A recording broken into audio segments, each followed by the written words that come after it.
cette première conférence intitulée « Que nous disent les évolutions de ces dernières années sur l'efficacité des actions menées en matière de RSE et d'égalité des chances ». Et pour nous en parler, j'appelle Fabienne Cadenat, directrice conseil et co-directrice du pôle Grandes Enquêtes chez Verian Group. Soyez la bienvenue.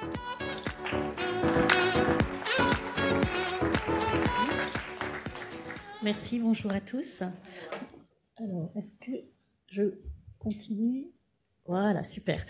Alors, j'ai le plaisir et l'honneur de venir vous présenter les résultats de la dernière vague du baromètre de la RSE et de l'égalité des chances en entreprise que nous menons pour le MEDEF depuis plusieurs années.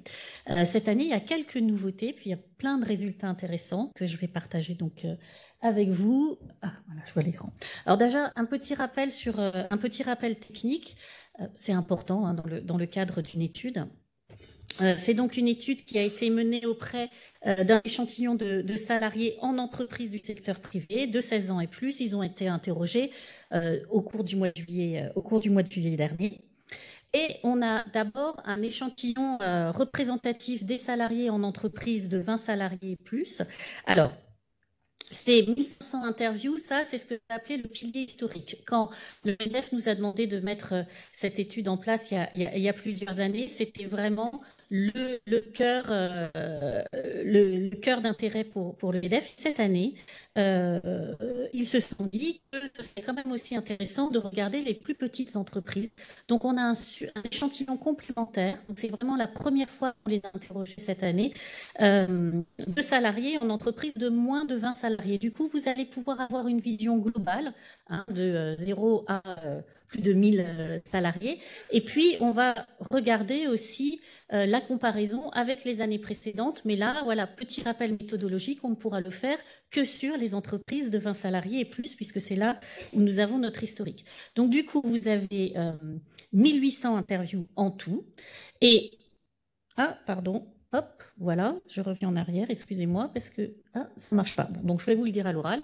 1800 interviews en tout, mais on a repondéré évidemment le poids des entreprises des salariés en entreprise de moins de 20 salariés et celles de 20 salariés et plus, afin qu'on ait vraiment, au final, un échantillon représentatif. Voilà. Donc, je peux passer vraiment au résultat maintenant. Alors, en préambule, quand même, un petit préambule d'ambiance peut-être, nous avons des résultats plutôt positifs avec 2/3 des salariés qui, vous voyez, se sentent plutôt épanouis dans leur travail et dans leur entreprise. Vous voyez qu'on a 66% des salariés qui ont plaisir à travailler dans leur entreprise. On a 61% qui trouvent que leur manager est un bon manager, dont 20% trouvent que c'est vraiment un bon manager. Et puis, on a aussi, en termes de prospective, de vision à moyen terme, comment on se projette dans le moyen terme, 2/3 aussi, 64% très exactement, qui se voient rester dans la même entreprise dans les 3 ans. Et voilà, avec au global, une entreprise qu'on juge majoritairement performante. Alors, on va avoir quelques différences de résultats entre les plus petites entreprises, les moins de 20 salariés et les entreprises plus grandes à partir de 20 salariés qui évidemment vont couvrir aussi une palette particulièrement large. Mais là, ce qu'on peut déjà constater, c'est que finalement, il y a assez peu de différences selon la taille de l'entreprise. Sur la performance, alors en fait, c'est vraiment les entreprises de 1000 salariés et plus, où là, on va vraiment décoller par rapport à l'ensemble, on va être à 88% qui trouvent que leur entreprise est performante, mais vous voyez qu'au global, on est vraiment déjà sur des résultats qui sont assez massifs. Et puis, pas de différence véritablement selon la taille de l'entreprise sur les autres modalités, si ce n'est sur la projection à moyen terme, où là, ça va vraiment aller crescendo avec la taille de l'entreprise. Donc, on commence à 55% dans les plus petites entreprises. Et puis, plus la taille d'entreprise augmente, plus on se projette à 3 ans pour aller jusqu'à 69% dans les très grandes entreprises de 1000 salariés et plus. Ça, c'est un petit propos introductif.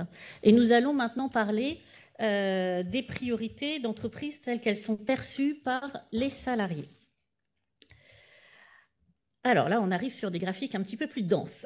Quand on leur demande personnellement quels sont les sujets, bien évidemment liés à l'entreprise, qui sont importants pour vous, vous voyez ici que, je ne vois pas bien mon écran là, je suis trop petite, que nous avons avant tout, deux priorités qui sont majeures. Alors déjà, tout est important. Je pense que ce qui est vraiment important pour le coup de regarder, c'est que sur l'ensemble des items, voilà, des dimensions qu'on a proposées, des sujets qu'on a proposés, vous voyez bien que là, il y a quand même tout qui est important parce que finalement, le moins important est à 81%. Donc, on voit qu'il y a ça. Donc, du coup, il faut vraiment regarder comment finalement ça va se hiérarchiser et quels vont être les points plus discriminants.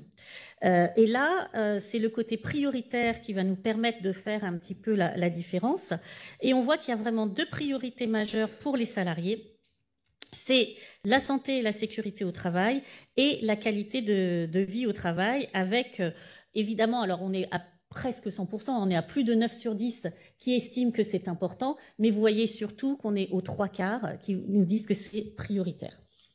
Alors, sur tous ces sujets, ce qui est intéressant de voir aussi, c'est que finalement, les priorités, l'importance, elles sont assez transversales, quel que soit le profil à la fois des salariés eux-mêmes et de la taille d'entreprise. On est toujours pareil, enfin vraiment, on est toujours dans les mêmes ordres de grandeur.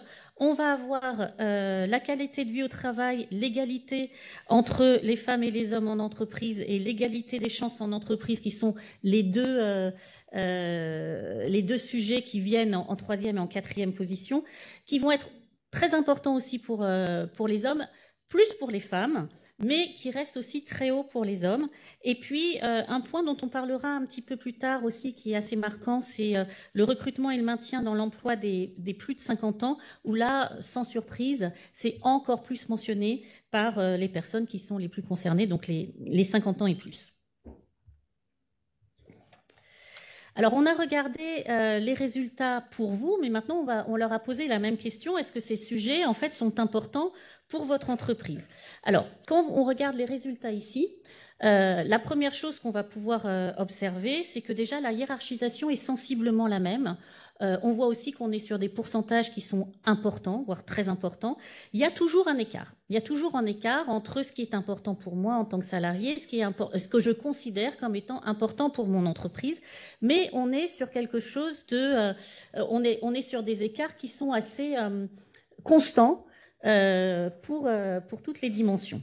Et très peu d'écart. Donc là, on a vraiment finalement le sentiment que les entreprises ont des priorités qui sont similaires à celles des salariés, notamment sur les sujets les plus importants, que sont la santé et la sécurité au travail, la qualité de vie au travail, l'égalité femmes-hommes et la RSE. Cependant, ce que vous pouvez remarquer ici, donc je vous ai mis dans la colonne complètement à droite les écarts entre ce qu'il y a pour vous et ce qui est important pour vous et ce qui est important pour les entreprises. Et là, on voit que il y a quand même comme un hiatus, il y a un décrochage quand même sur 3 dimensions. Déjà, l'égalité des chances en entreprise, vous voyez qu'il y a 16 points d'écart, donc c'est pas anodin. Et puis aussi sur l'environnement et le recrutement et le maintien dans l'emploi des 50 ans et plus. Et vous voyez notamment sur l'environnement, alors j'ai pas entouré les 2 items de la fin, le changement climatique et la prise en compte de la biodiversité, mais évidemment on a moins de 20 points, ils sont en queue de peloton, mais vous voyez que ça découle bien, en fait, c'est plutôt des sous-items finalement de l'environnement. Donc on voit que là-dedans, il y a quand même une espèce de sentiment que les priorités de l'entreprise en la matière ne sont pas, il y a un petit peu trop de décrochage entre l'entreprise et les priorités personnelles des salariés. Avec, si on regarde toujours ces mêmes... cette même question. Donc là, on regarde entre les entreprises de 20 salariés et plus, et puis les entreprises de moins de 20 salariés. Donc il y a quelques petites différences entre les deux, entre les deux tailles d'entreprise, mais là n'est pas vraiment la question, parce qu'en fait, ça va vraiment varier. C'est pas comme si ça augmentait forcément avec la taille de l'entreprise. Ça varie vraiment de façon très diverses. d'une taille d'entreprise à l'autre, on ne peut pas en tirer de consensus particulier. En revanche, ce qui me semble particulièrement intéressant, c'est que quand même sur ces 2 de ces 3 sujets où on a vu qu'il y avait un décrochage entre les priorités personnelles et la priorité des entreprises, on voit que là, il y a une baisse finalement, quand on peut regarder notre historique, sur l'égalité des chances en entreprise et sur l'environnement. Donc, il me semble que ce sont des sujets sur lesquels il faut prêter particulièrement attention. Ça tombe bien aussi, c'est le sujet de votre semaine. Mais pour le coup, on voit bien qu'il y a un sujet. Je vais maintenant parler de la perception des actions telles qu'elles sont menées au sein des entreprises. Alors, première chose,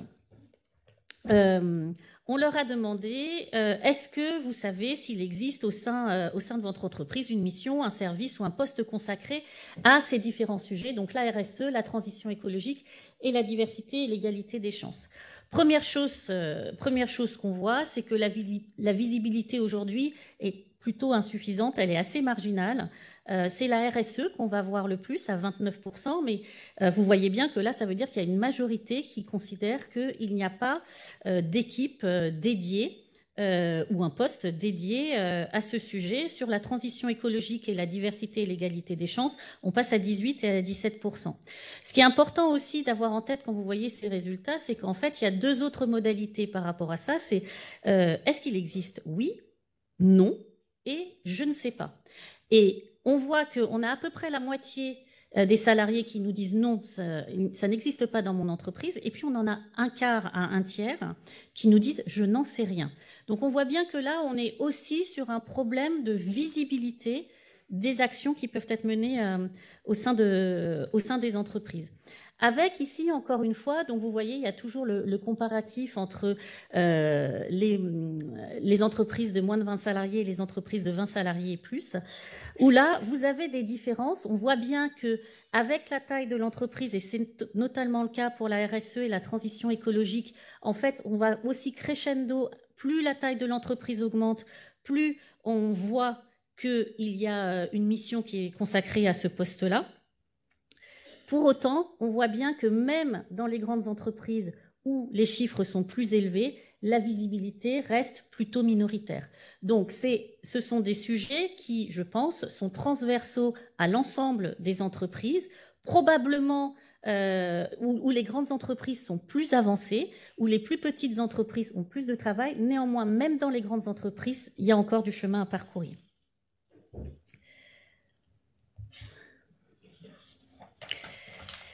Alors, si on rentre un petit peu dans le détail, on leur a demandé quelles actions ils souhaitaient que leur entreprise mette en place pour l'engager donc sur ces différents sujets.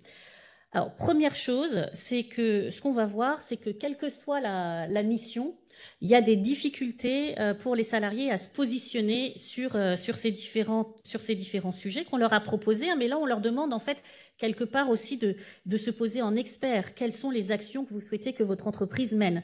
Et on voit que là, c'est assez compliqué parce que si vous regardez en bas, vous avez aucune action et je ne sais pas. Donc là, vous avez à chaque fois à peu près 4 personnes sur 10 qui ne sont pas en mesure de se positionner. Donc en fait, c'est une question qui est difficile pour eux, même si on leur propose, c'est pas des choses qu'ils ont répondu spontanément, même si on leur propose des solutions, ils ont du mal à se positionner. Et quand ils arrivent à se positionner, en moyenne, ils donnent à peu près 2 réponses qui vont être principalement la sensibilisation, formation, communication interne. Donc, c'est vraiment une attente de communication à la matière en interne qui peut se doubler de l'annonce d'un plan d'action ou des objectifs de progression. Donc là, on voit que c'est ça qui va... voilà quelles sont leurs attentes. Et si on regarde dans le détail pour chaque pan, pour chaque type d'action, on peut regarder, on a regardé, donc je vous ai remis ici les actions qui sont souhaitées, telles qu'on l'a vu précédemment, et finalement, quelles sont les actions qui ont été mises en place dans leur entreprise. Encore une fois, c'est leur perception. Première chose qu'on peut voir entre ces 2 graphiques, c'est qu'il y a plutôt une bonne adéquation finalement entre les actions qui ont été mises en place et les actions souhaitées. On a aussi vous voyez, encore une fois, cette question de visibilité de ce qui a été mis en place, parce qu'on a aussi beaucoup de personnes, hein, une sur deux, qui n'est pas en mesure de répondre à cette question. On va voir néanmoins que sur l'annonce du plan d'action ou d'objectif de progression, on voit que là aussi, il y a quand même un décalage assez important entre les actions mises en place et les actions souhaitées. Donc c'est là aussi où il peut y avoir une marge de progrès. Et vous voyez les petites flèches qui vont vers le bas. Donc si on compare sur notre échantillon comparable, donc les entreprises de 20 salariés et plus, là on voit qu'il y a une petite baisse par rapport à l'année dernière. Autre chose qui est important peut-être à avoir en tête et que vous ne voyez pas sur ce graphique, c'est que sur les actions mises en place, là on a vraiment, encore une fois, c'est très lié, la connaissance est très liée à la taille de l'entreprise. Plus l'entreprise est grande, mieux on connaît les actions qui ont été mises en place. Néanmoins, on reste aussi à des niveaux qui restent relativement faibles par rapport à la taille de l'entreprise, j'entends, puisque sensibilisation, actions mises en place, sensibilisation, on est à 45%, et toutes les autres actions sont aux alentours de 30%, 30-35%. Donc on voit que là aussi, même pour les grandes entreprises qui ont plus investi déjà là-dedans, il y a des attentes. Sur la transition écologique, si on fait le focus, on a on a à peu près la même chose que ce qu'on a vu précédemment sur la RSE, c'est-à-dire que là aussi, on a plutôt une bonne adéquation entre les actions souhaitées et les actions mises en place, et puis le fait qu'on a quand même encore du mal à les voir. Et on va avoir une attente de partenariat, en tout cas le hiatus, là on va le voir plutôt sur le partenariat avec les parties prenantes. Même chose que ce que je vous ai dit auparavant, en termes d'actions mises en place, elles sont vraiment visibles, elles sont de plus en plus visibles avec la taille de l'entreprise. Si on regarde un petit peu plus précisément dans la transition écologique, quand on va parler de sujets environnementaux, là vous voyez, on est en train de parler de choses qui sont probablement plus claires dans l'esprit des gens, en tout cas qui touchent peut-être plus aussi à leur quotidien en entreprise. Et donc on arrive à des niveaux de réponses qui sont beaucoup plus importants que ce qu'on a vu précédemment. Et pour preuve, vous voyez, dans les actions mises en place, là vous avez quasiment personne qui vous dit aucune ou j'en ai aucune idée. Ça, c'est très marginal. Donc là, ils arrivent à se positionner. Et ce sur quoi ils vont majoritairement se positionner, ça va être sur la gestion des ressources, des déchets et sur l'économie circulaire, où ils voient concrètement, beaucoup plus facilement, ce qui peut être mis en place en entreprise. Et donc, si on regarde les actions souhaitées dans ce domaine-là, c'est vraiment finalement la généralisation de ce qui a commencé à être mis en place.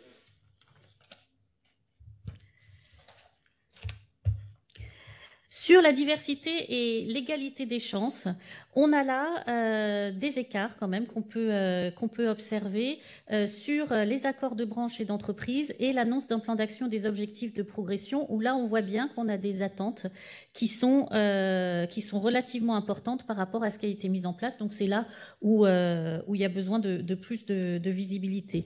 Mais sinon, vous voyez, on reste encore dans le même principe de difficulté finalement à voir ce que les entreprises proposent concrètement en la matière.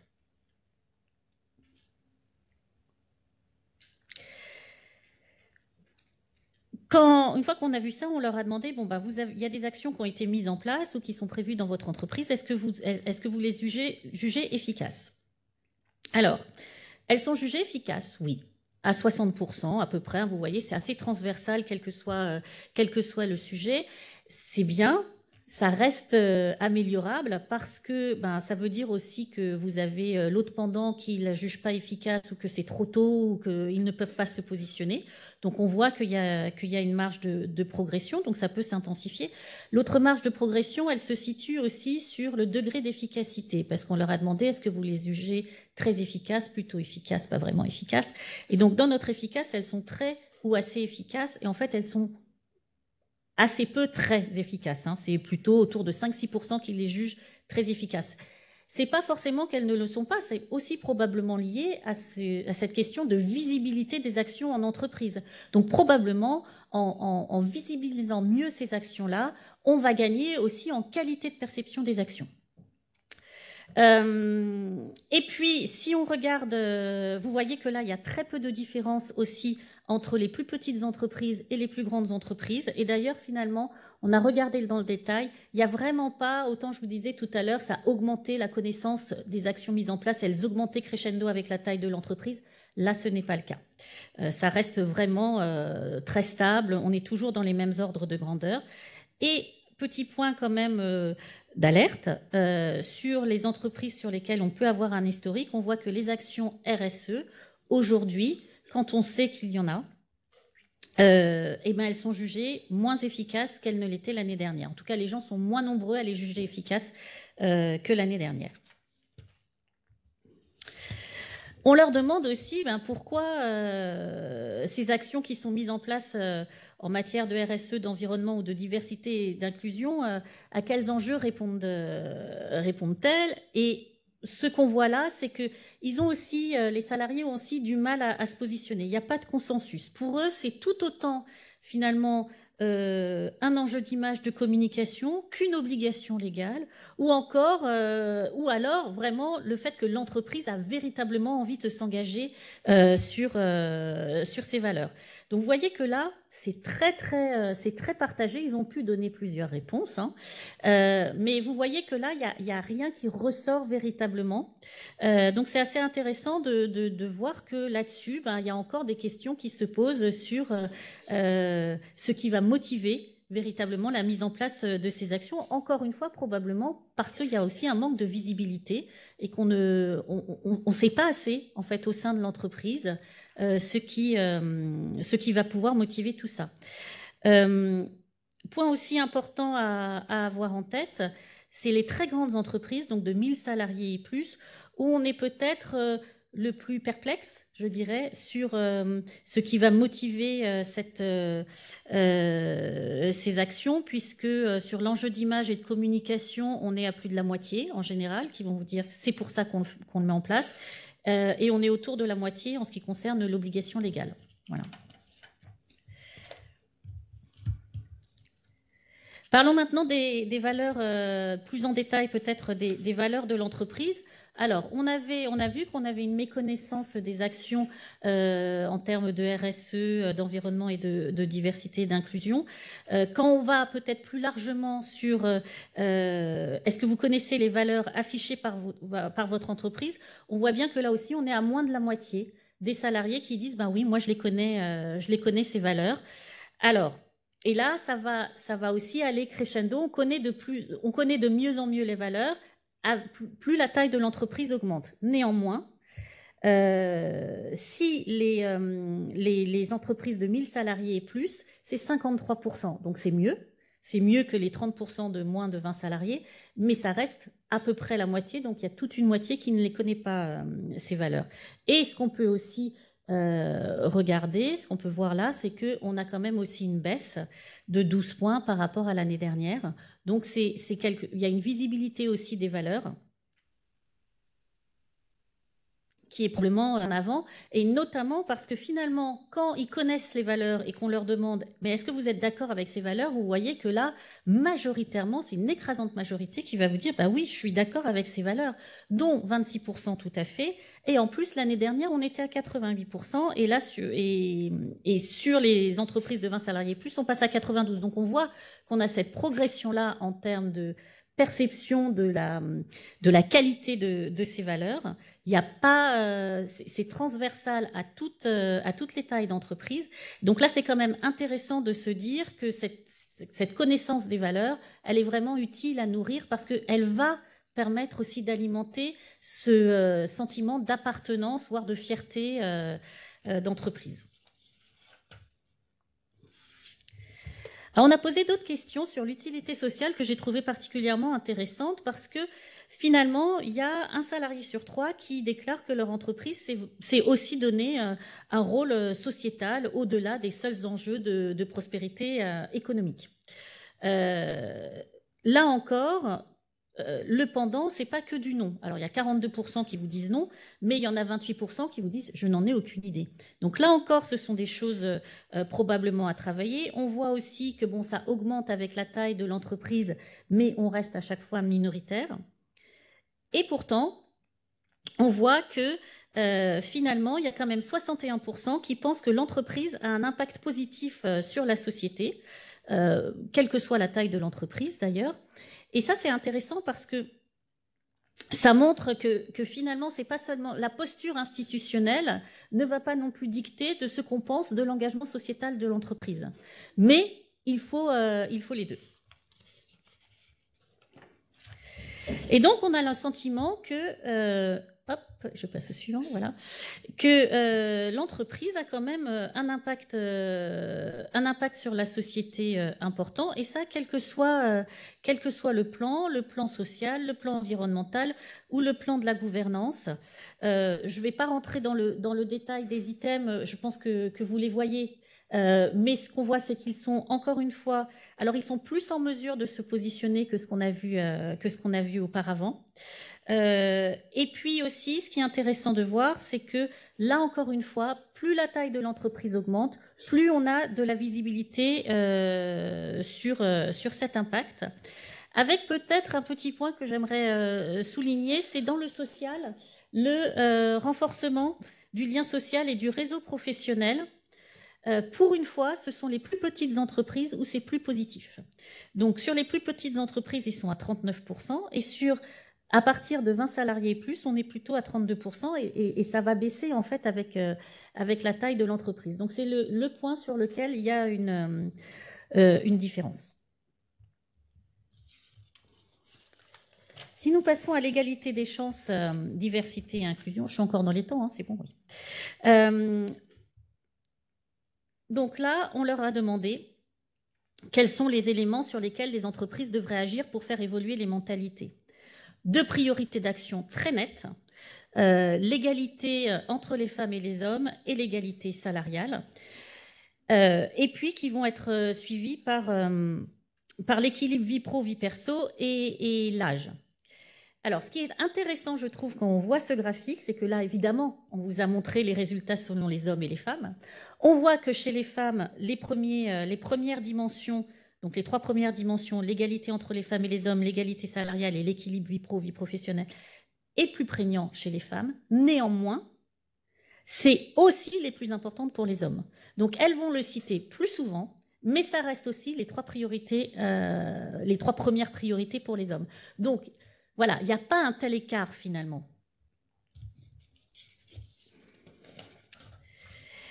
Et puis, ce qu'on va constater aussi, c'est que ces priorités, elles vont être encore plus, vous voyez, toutes ces priorités importantes, elles vont être encore plus prégnantes cette année.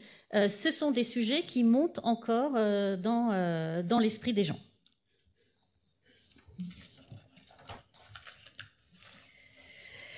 En parlant de discrimination, on leur avait demandé est-ce que vous pensez qu'un jour vous pourriez être victime d'une discrimination à l'embauche?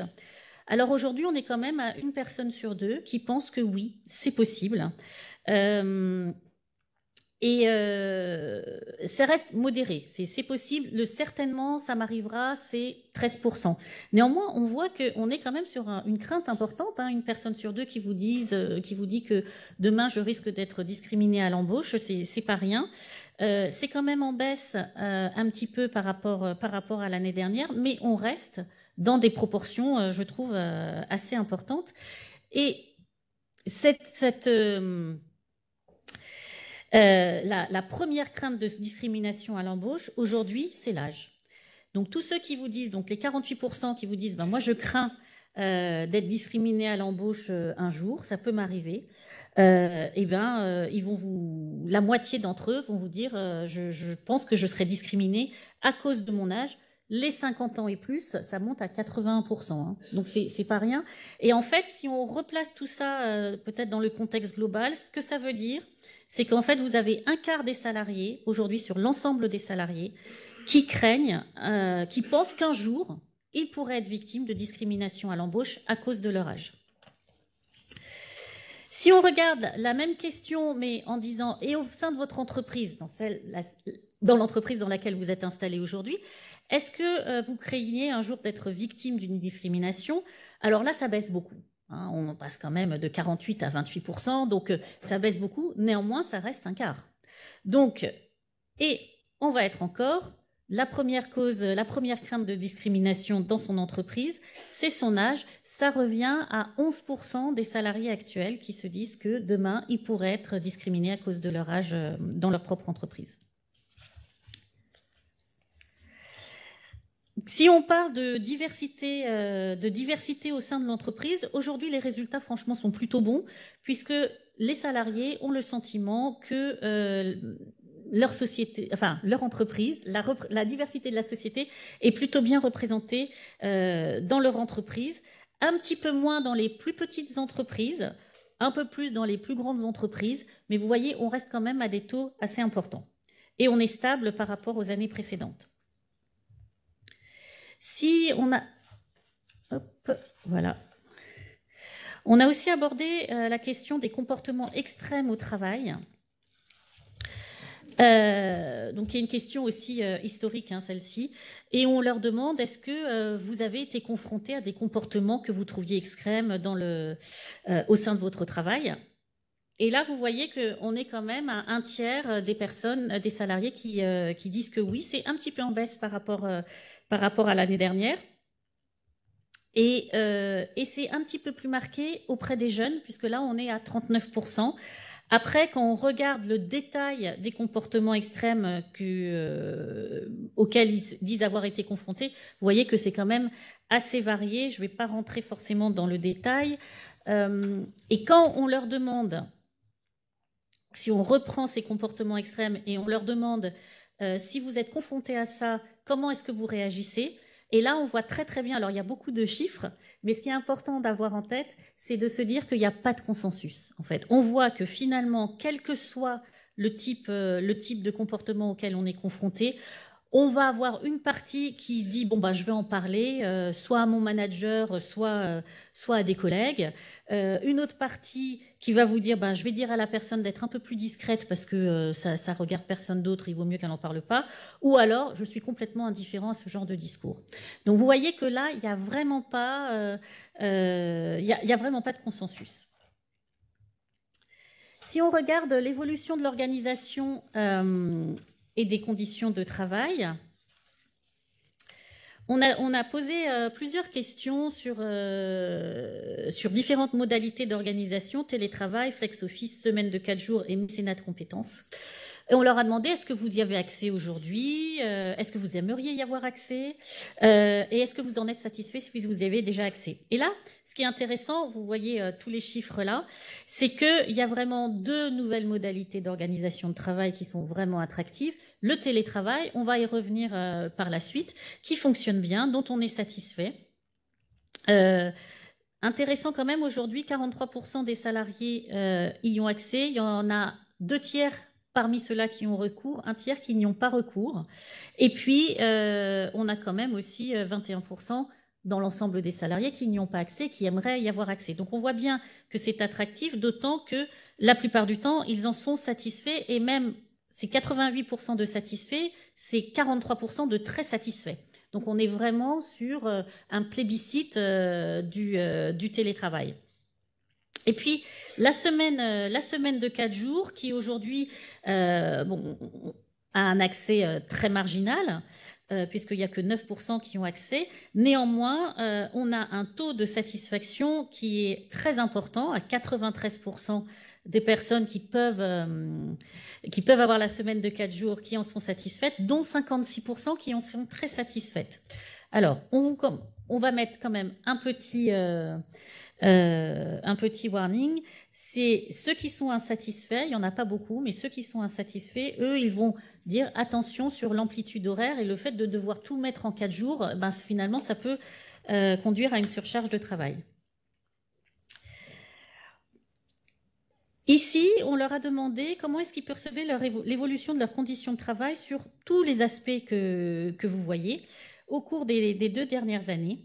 Là, ce qui est intéressant de savoir, plutôt que d'aller ce qui est intéressant de voir plutôt que d'aller dans le détail, c'est bien, du coup, j'ai pas passé le slide. Hop, c'est bon. C'est bien de voir les différences entre les deux. Donc, est-ce que ça s'est amélioré en bleu foncé? Est-ce que ça n'a pas changé et ça me convient en bleu clair? Et quand on a regardé les résultats sur l'ensemble et sur ceux qui aujourd'hui peuvent télétravailler, à chaque fois que vous avez un petit carré blanc, ça veut dire que c'est significativement supérieur à ce qu'on observe dans l'ensemble. Donc là, ce que ça veut dire très clairement, c'est que le télétravail permet d'améliorer les conditions de travail sur tous les aspects qu'on a testés. Non seulement les conditions de travail, mais aussi les perceptions des pratiques managériales. Même si il y a quand même un petit point d'alerte, on note au global qu'il y a une petite dégradation en un an sur les entreprises, sur l'échantillon comparable. J'en arrive à la fin. Donc, qu'est-ce qu'on peut retenir, nous semble-t-il, de cette vague d'enquête? Alors, tout d'abord, on a, pour rappel, hein, donc on a la majorité des salariés qui estiment que leur entreprise est bien investie dans la santé et la sécurité au travail, dans la qualité de vie au travail, dans l'égalité femmes-hommes et dans la RSE. Néanmoins, ils vont attendre davantage d'engagement des entreprises en matière d'égalité des chances, on l'a vu, d'environnement et d'emploi des plus de 50 ans. Et d'ailleurs, on voit bien que l'emploi des plus de 50 ans, c'est leur crainte majeure aujourd'hui. Pas que les 50 ans et plus.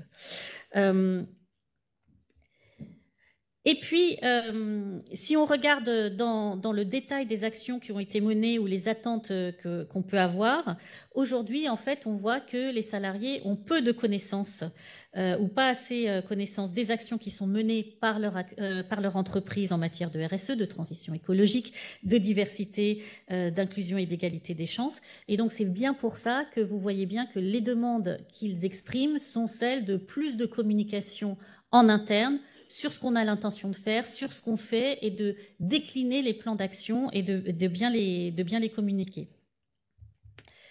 Parallèlement à ça, on a vu aussi qu'il y avait un salarié sur deux qui méconnaissait aussi les valeurs de leur entreprise, ce qui est véritablement dommage, je trouve, parce qu'on voit bien que c'est porteur de fierté d'appartenance. On a vu juste maintenant que le télétravail aussi contribuait significativement au sentiment d'amélioration des conditions de travail et d'encadrement managérial. Et enfin, de façon très transversale, on voit que finalement le regard qu'on porte sur la RSE et sur l'égalité des chances en entreprise, il est très similaire, quelle que soit la taille de l'entreprise. Alors bien sûr, les grandes entreprises ont pu mettre plus de moyens et donc c'est plus visible. Néanmoins, on voit bien qu'elles aussi, elles ont encore du chemin à parcourir en la matière. Et j'espère que j'ai bien tenu le temps. Je crois que oui. Oui, parfait, c'était parfait. Merci.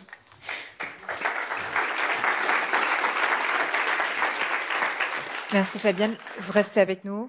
Je vais vous asseyez là où vous le souhaitez et je vous propose un temps d'échange maintenant. On va faire circuler le micro dans la salle. Si vous avez des questions à poser à Fabienne, c'est le moment. Et puis ensuite, dans un second temps, Maya Attic, directrice générale de la Fédération bancaire, viendra nous rejoindre sur scène. On vous laisse respirer parce que bravo hein, pour cette présentation. Et puis, je ne sais pas si Marie ou quelqu'un va faire passer le micro. Et si vous avez des questions, dès que Fabienne a soufflé, eh bien c'est parfait. Alors, on va prendre les questions de la salle. Voilà, on a 10 minutes pour un temps d'échange. Je vois une main se lever, plusieurs mains se lever, derrière, au fond. Voilà. C'est gentil, bonjour. Bonjour à tous, bonjour à toutes. Je suis Valérie Namias de l'entreprise adaptée Matea.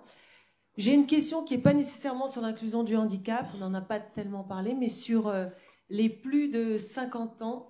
Ce que vous dites est vrai, on le voit sur le terrain, sur la peur du candidat.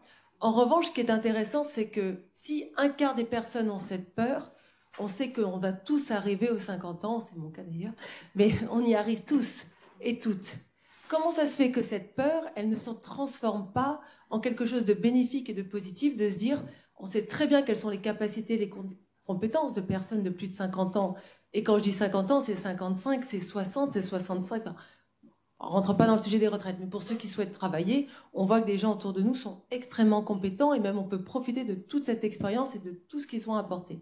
Ma question est la suivante. Comment ça se fait que les personnes, quand ils atteignent cet âge ou quand ils y sont, restent aussi dans cette possibilité de dire « Non, quand même, je me méfie, il a 50 ans et plus ».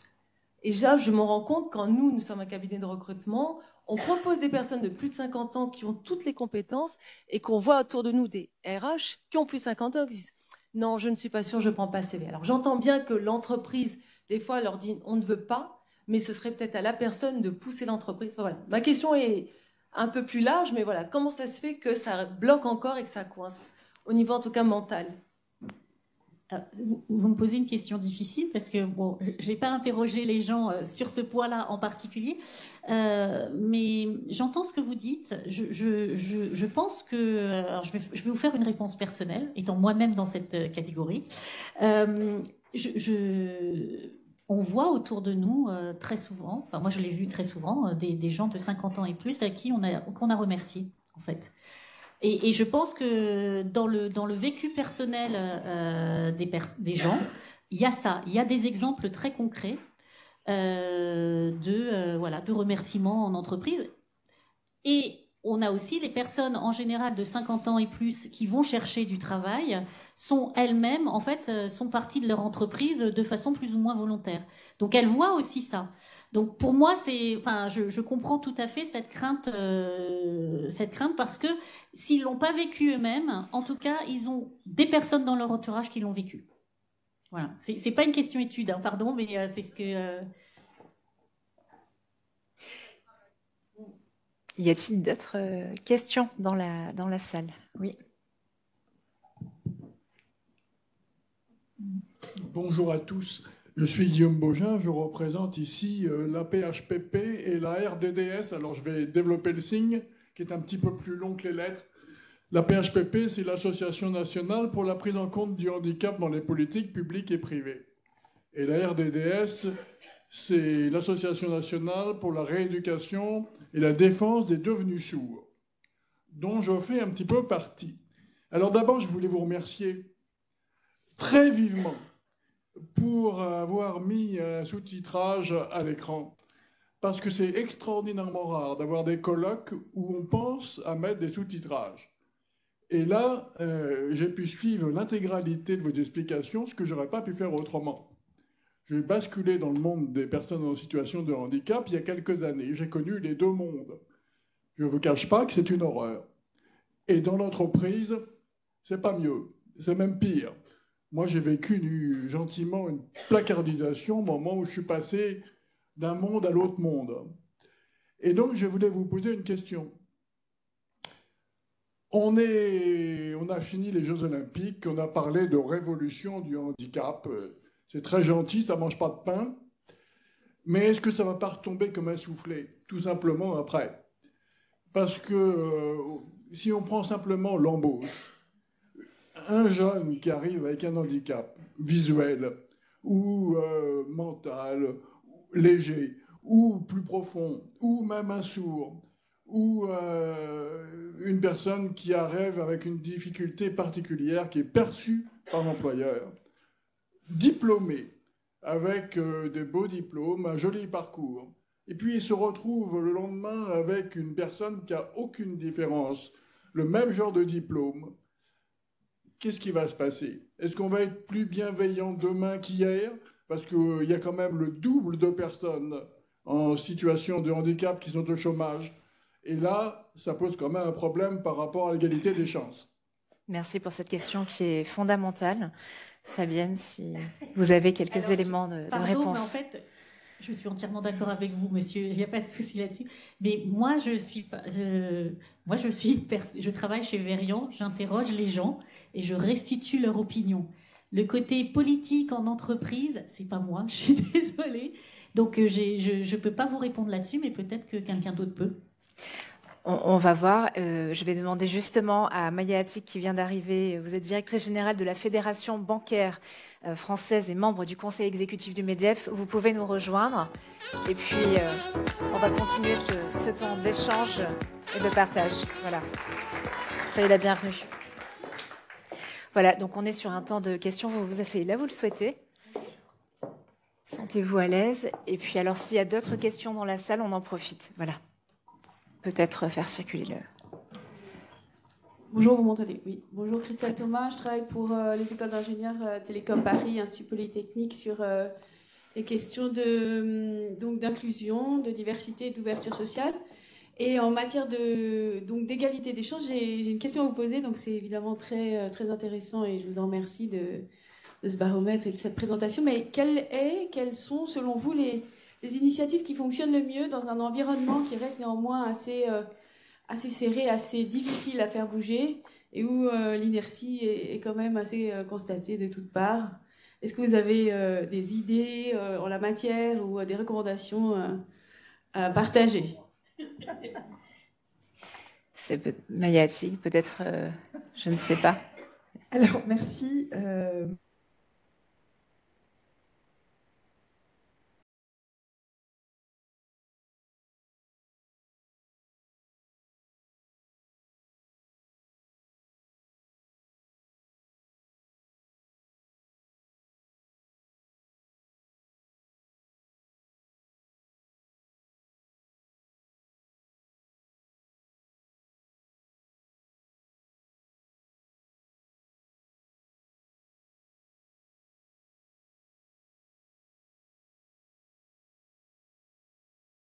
L'entreprise, c'est une collectivité humaine réunie, et d'ailleurs une entreprise, y compris une administration, hein, les administrations sont aussi des employeurs, qui sont unis pour fournir un bien ou un service. Vous, là où vous êtes, vous fournissez un service qui est d'aider des étudiants à accomplir leurs études.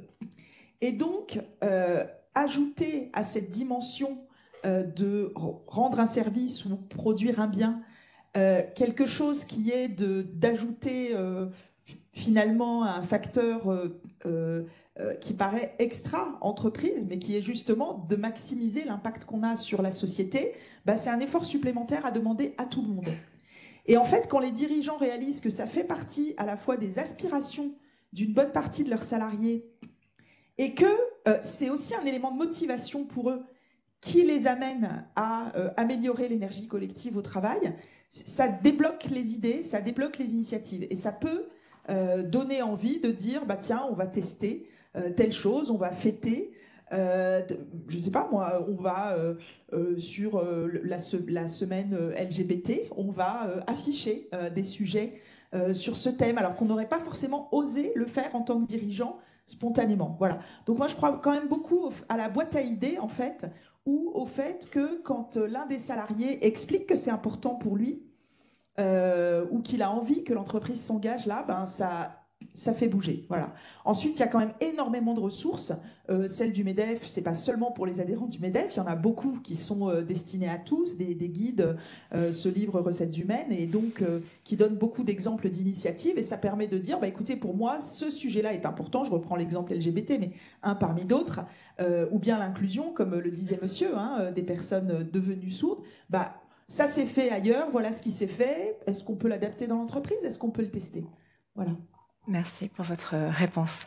Alors justement, on va aller un peu plus dans ce sujet. On va parler d'impact, puisque les baromètres de perception de l'égalité des chances et de la RSE sont respectivement publiés depuis 13 ans et depuis 6 ans.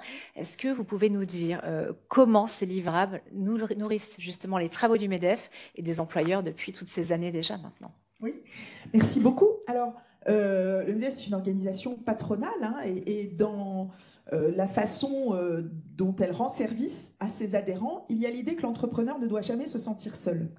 La solitude, on le sait tous, hein, pour le chef d'entreprise ou pour d'autres, c'est quelque chose qui parfois peut amener à ne pas prendre de décision, à prendre de mauvaises décisions. Et en fait, ces travaux, ces baromètres, ils permettent en fait de donner des indications, de dire, bah, écoutez, dans la majorité des entreprises, voilà comment ça se passe, dans un certain nombre d'entreprises, voilà comment ça se passe. Bon. Donc tous ces baromètres servent en fait à donner des idées, à ouvrir des chantiers, des groupes de travail. On est nombreux ici à participer à des comités, à des groupes, pour produire, par exemple, j'en ai parlé, ce livre qui s'appelle Recettes humaines, qui permet de donner de multiples exemples dans des champs extrêmement variés. Ça permet aussi de construire des programmes de formation et de sensibilisation. Une académie MEDEF qui s'est développée et qui vraiment prend de la puissance depuis 1 an à peu près, avec de multiples thèmes. Donc ça, c'est extrêmement important. Et puis, libérer l'énergie de s'engager dans ce domaine, comme le disait Madame. Voilà, donc c'est un baromètre qui est vraiment largement diffusé pour montrer d'abord ce qui est souhaitable aux yeux des salariés. C'est intéressant à savoir, ça ne veut pas forcément dire que chaque entreprise doit cocher toutes les cases, et ça ne veut pas forcément dire que c'est partout pareil, mais c'est bon à savoir. Et puis, des actions concrètes pour faire des propositions qui correspondent. Très bien. Alors justement, est-ce que l'évolution des résultats de ces baromètres met en lumière aujourd'hui l'existence d'une transformation en fait au sein des organisations en matière de RSE, de diversité et d'inclusion? Oui. Oui, je pense d'abord que le sujet est devenu beaucoup plus fréquent, hein, beaucoup plus. Voilà, il existe dans toutes les entreprises. Le baromètre d'ailleurs a été étendu aux petites entreprises, aux toutes petites, et ça c'est extrêmement important. Il y a une autre chose aussi dans les 5 ou 10 dernières années, c'est que au fond, chacun de nous est une seule et même personne. Bon, certes, il faut bien distinguer la vie professionnelle et la vie personnelle, en tout cas éviter qu'elles se marchent sur les pieds l'une l'autre, mais chacun de nous est une seule et même personne. Et on n'a pas envie, quand on est dans sa vie privée, quelqu'un d'attaché à l'égalité, quand l'immense majorité d'entre nous n'a pas de pratique discriminatoire. Voilà, vous ne discriminez pas vos amis, enfin bon, en tout cas c'est extrêmement rare. Et puis, on est, pour la plupart, je pense qu'on fait des gestes de plus en plus importants pour la planète, de manière générale pour l'environnement. Et donc, on n'a pas envie d'être une personne différente au travail. Et ça amène certainement en interne, peut-être à avoir plus d'exigences, plus d'énergie aussi, là encore, peut-être pour proposer des manières de faire autrement, partout où c'est possible. Et puis, je crois que ce que montre aussi le baromètre, c'est qu'il y a fort à faire en entreprise, que ce soit dans les plus petites ou dans les plus grandes qui ont des actions extrêmement foisonnantes en termes de responsabilité sociétale. Ça doit les amener, en fait, si je lis les résultats, en tout cas c'est l'enseignement que j'en tire pour moi et pour notre secteur, à être beaucoup plus efficace dans l'explication de ce qui se fait en interne. Parce que beaucoup de choses se font, beaucoup de choses se disent, et en réalité, pour que les salariés comprennent vraiment ou voient l'ampleur de ce qui se fait, très souvent ils disent « Ah mais tiens, je ne savais pas que mon entreprise faisait ça ». Donc il y a vraiment une très forte attente là-dessus. Donc ça c'est intéressant, ça donne beaucoup d'idées de faits vraiment opérationnels. Très bien, merci. Quels seront selon vous les chantiers prioritaires dont les employeurs devront se saisir dans les prochaines années si on veut continuer à transformer nos entreprises? Je pense que sur le chantier du handicap, c'est un chantier extrêmement important. J'y ajoute celui de la santé mentale en entreprise. Plus exactement, c'est un terme très très général, mais en fait, encore une fois, généralement, quand l'un d'entre nous, un ami, une connaissance, un proche, qui subit une maladie ou qui devient handicapé d'une manière ou d'une autre, en fait, on s'adapte nous-mêmes. Et dans la vie professionnelle, ce n'est pas toujours évident. Et je dis volontairement, ce n'est pas l'entreprise qui ne s'adapte pas ou seulement l'entreprise, mais c'est aussi les collègues, parce que c'est compliqué, c'est la vie privée de votre collègue qui a changé, ou est-ce que vous devez continuer comme avant? Ça, c'est un peu compliqué. Donc, c'est des sujets extrêmement délicats. Et donc, ça, je pense que ce sera un défi absolument énorme. On a un grand défi qui est en fait plus largement de garder l'entreprise comme lieu de cohésion. Parce qu'en fait, aujourd'hui, on a une société où chacun de nous a envie de voir sa singularité prise en compte. On a envie que le monde s'adapte à nous. Et c'est pas toujours facile dans une entreprise, en fait, parce que quand on s'adapte à une partie des personnes, on risque justement d'en oublier d'autres. Donc, pour moi, le grand défi, ça va être de concilier cette diversité de situations, à la fois objectives, des situations de départ, et puis des situations dans lesquelles les gens arrivent, que ce soit du fait de l'âge ou du fait d'un handicap qui peut ne pas du tout être lié à l'âge. Et donc, comment on fait pour garder une entreprise avec une certaine cohésion, à se dire, finalement, on roule tous dans le même sens,